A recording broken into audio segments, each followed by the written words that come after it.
bulutlar yağacak yağışa alamat pikirler dökülye kağıda gatygymyt bugün bolmasa başga bir gün gelir kıyamat unudamak bu can bana berilli amanat 16 bar yatir irden içilen kofyada mani çıkarıp bolon o kereşi dilen kapyadan ertirin hayırlı di sesin ovadan eğer birden görüşmesek sağ ol men yürüdüm kellemin içi garım kattım men çemetrekler yazılman yarım yatir ilham getir mundan beyleğini dünya yürekler katı yırtayını başta men adımdan berilen hati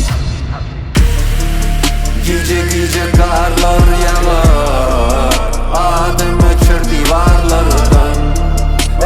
edim var yan gönü bilem ok nire var yanını bu yolun yine